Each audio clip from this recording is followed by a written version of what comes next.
네, 이어서 16년도 응용역학 9급 11번 문제 풀이하도록 하겠습니다. A 지점의 수직 반력을 물었습니다. A 지점의 수직 반력을 구하려고 하면 A 지점에서 수직 반력과 수평 반력을 미지수로 두고 B점에 대해서 모멘트 평형 방정식을 세워서 주면 되겠습니다. B점에 대해서 모멘트 평형 방정식을 세워보면 팔 길이 R 크로스 F, 이제 시계 방향이니까 마이너스 5A가 AY가 되겠죠. 그리고 10kN의 등분포하중을 집중하중으로 치환하면 20kN, 그리고 작용하는 위치는 A점으로부터 1m 위에 작용하게 될 겁니다. 그러면 이 힘에 대한 모멘트는 B점에 대해서 R 크로스 F, 시계 방향으로 마이너스 20이 되겠죠. 그럼 요 식을 풀어주게 되면 AY는 마이너스 4, 즉 최초에 가정했던 위의 방향이 아닌 아랫 방향으로 4kN의 힘으로 작용하고 있다고 알 수 있습니다. 따라서 답은 2번이 되겠죠. 12번 문제 풀이하도록 하겠습니다. AH 부재의 부재력을 물었습니다. 여기서 P1은 10, P2는 30이라고 나와 있습니다. 그럼 먼저 이 문제를 보고 A점에서 AH의 부재력을 구하려면 A에서의 반력을 알아야겠죠. A에서의 반력을 알고 A점에 대해서 힘평형 방정식을 세워주면 문제를 풀 수 있을 거란 생각을 합니다. 그럼 A에서의 반력은 우선 이 전체적인 구조물을, 트러스 구조물을 보면 X방향으로의 외력은 없죠. 그렇기 때문에 A에서의 그 X축으로의 힘은 제로가 됩니다. 즉 AX는 0이 되는 거죠. 그럼 AY는 무엇이 될까?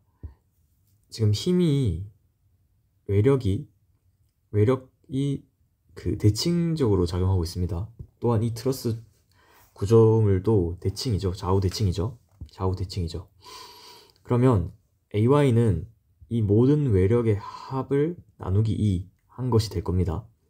그러면 총 작용하는 외력이 지금 200이니까 나누기 2 해주면 100이 되겠죠.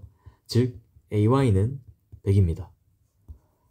그럼 이 상황을 좀 다시 한번 보면 A점에서 AX는 0이고 AY는 100이 위의 방향으로 작용하고 있습니다. 그러면 구하고 싶은 AH의 부재력을 구하려면 이걸 F1이라고 할까요? F1이 아랫방향, 즉 압축력으로 작용하고 있다 라고 가정하고, AB에서는 F2가 이제 인장력으로 작용하고 있다고 가정합니다. 그리고 그 사이각은 세타다 라고 하면 A점에 대해서 Y축 방향과 X축 방향으로 힘평형 방정식을 세워 보겠습니다. 여기서 굳이 X축 방향으로 힘평형 방정식은 생각할 필요가 없고 Y축 방향으로만 생각해 보겠습니다. 그러면 마이너스 F1 사인 세타죠. 사인 세타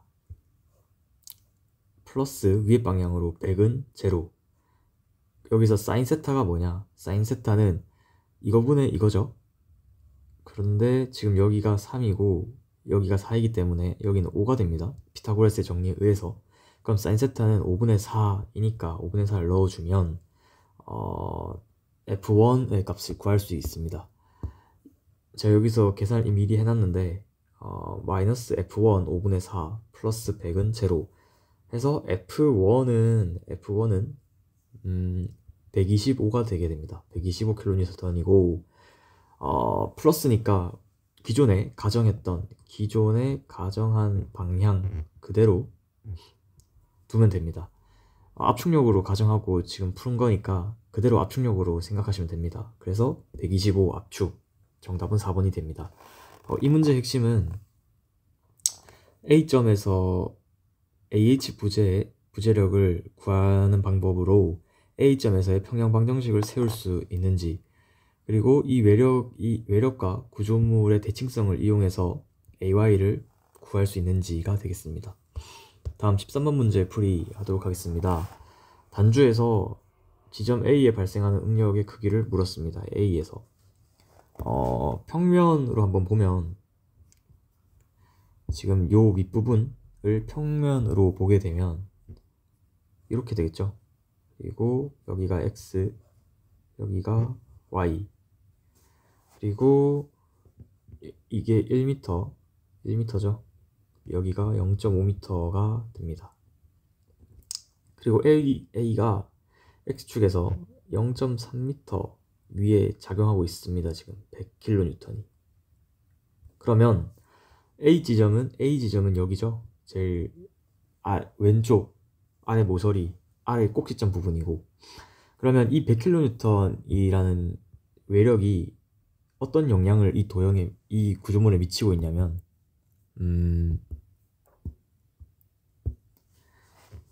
일단 100kN에 의해서 압축응력이 작용하게 됩니다. 이 압축응력이 100kN에 의해서 작용하게 되고, 또한 이 100kN이 도심에 작용하지 않기 때문에 각축을 기준으로 모멘트를 발생시키게 됩니다. 그래서 X축을 기준으로는 이런 모멘트를 작용시키게 되겠죠. 그리고 Y축을 기준으로는 요렇게 모멘트를 작용하게 될 겁니다. 그러면 모멘트로부터 모멘트가 발생하니까 A 지점에는 굽힘응력이 작용되게 될 겁니다.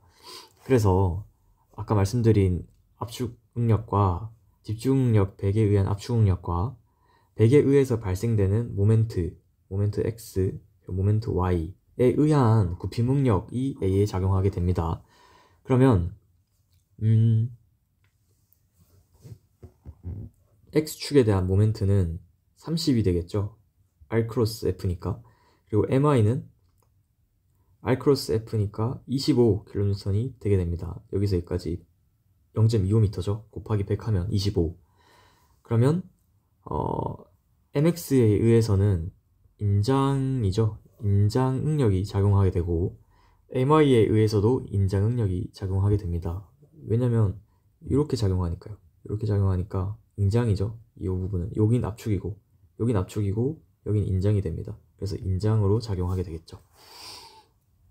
그럼 인장을 플러스라고 하고 압축을 마이너스라고 하면, 먼저 첫 번째 시그마 C 바이 100kN에 의한 거는 A분의 P를 해주면 되겠죠. 그러면 면적은 0.5, 그리고 작용하는 집중 하중은 100이니까 마이너스 0.5분의 100이 되게 되고, 그 다음에 시그마 T 바이 30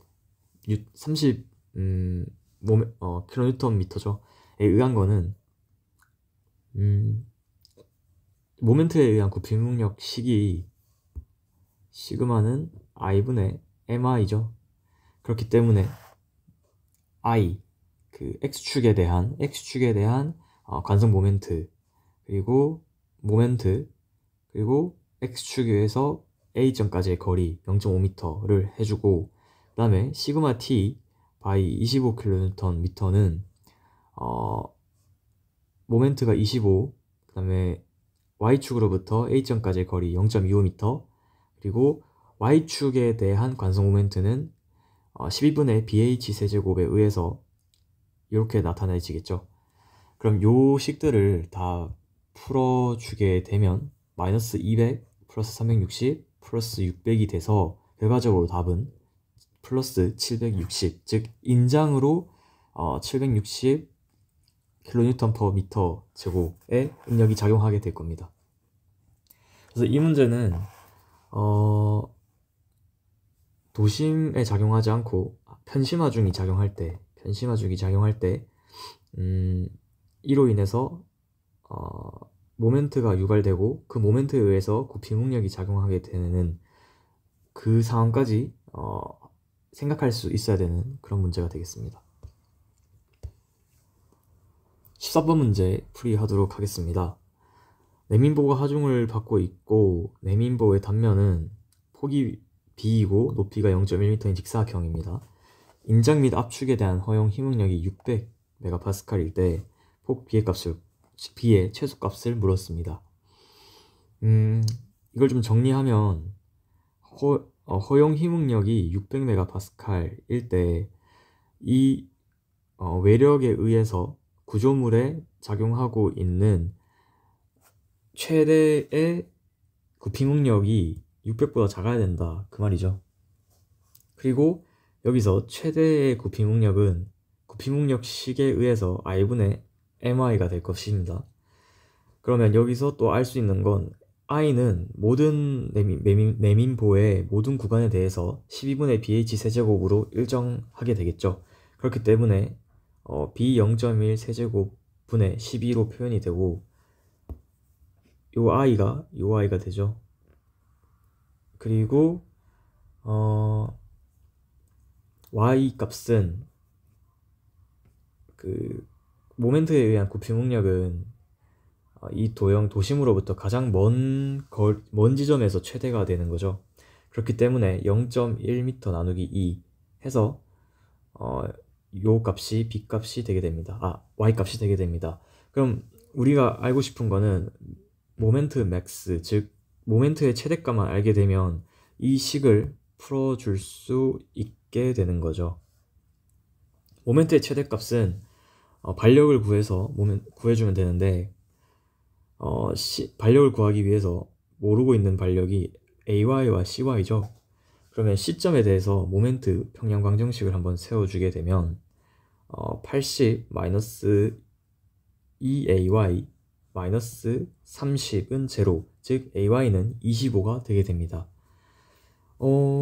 그러면 CY는 자동적으로 55가 되게 될 거고요. 왜냐면 아랫 방향으로 80인데 위에 방향으로 25가 작용하니까 위에 방향으로 55가 작용해야 Y축 방향으로 힘평형 방정식이 성립하게 되겠죠.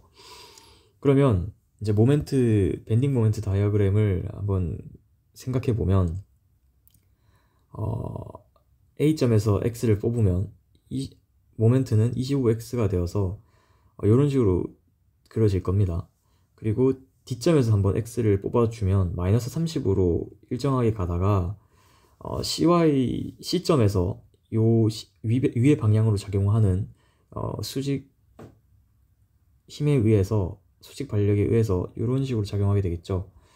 결과적으로 밴딩 모멘트 다이어그램은 이렇게 그려지게 되는 것이고, 모멘트의 최대값은 30, 마이너스 30이 최대가 될 것입니다. 우리가 지금 알고 싶은 거는 마이너스 플러스가 아니라 그 크기 자체죠. 그렇기 때문에 30을 모멘트 맥시멈에 넣어주게 됩니다. 그러면은 이런 식이 세워지게 되겠죠. 최종적으로. 그렇기 때문에 이제 B의 값을 구해주게 되면 마이너스 0.03이 나오게 됩니다.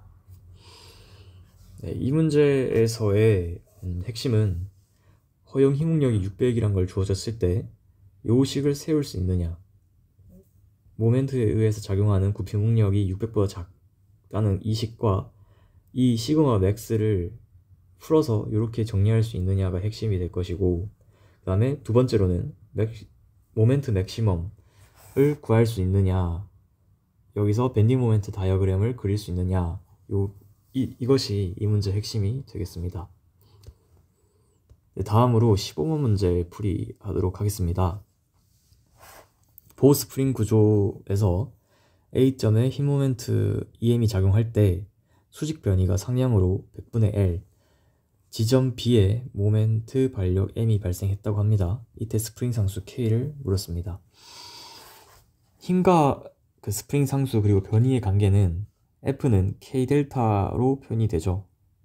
그러면 우리는 지금 K를 구하고 싶은 거고, K를 구하기 위해서는 힘과 델타 값, 변이 값이 필요하게 됩니다.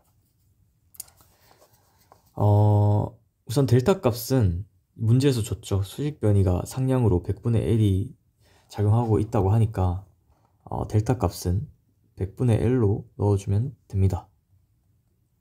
그럼 힘은 어떻게 구하냐? 제가 여기 표시해 놓은 것처럼 요 구조물을 따서 한번 생각을 해보면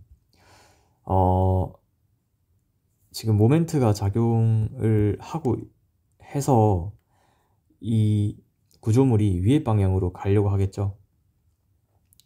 근데 지금 스프링이 또 잡아당기고 있는 상황이잖아요. 스프링이 잡아당기고 있는 상황입니다.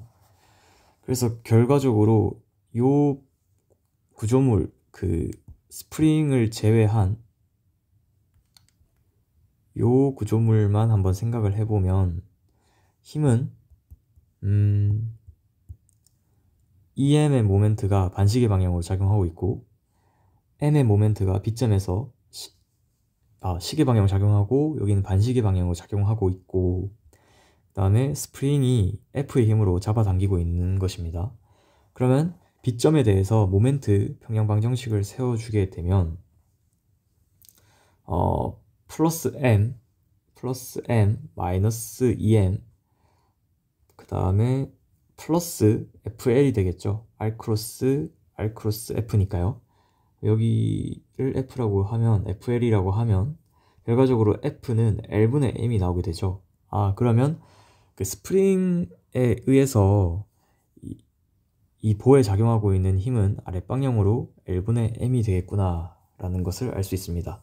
그러면 F를 여기 넣어주면 결과적으로 K 값을 알 수 있게 되겠죠. K는 F 나누기 델타, 여기서 F는 L분의 M, 델타 분의 1은 L분의 100이니까 결과적으로 L제곱분의 100M이 되게 됩니다. 네, 그래서 답은 2번이죠. 네, 이 문제의 핵심은 힘과 스프링 상수 그리고 델타 값의 관계를 알고 있는지, 그리고 여기서 스프링 상수 K를 구하기 위해서 F 힘과 델타를 구해야 하는데 델타 나와 있고 F 값을 구할 수 있는지가 핵심이 되게 되겠습니다. 네, 이로써 문제풀이 마치도록 하겠습니다. 감사합니다.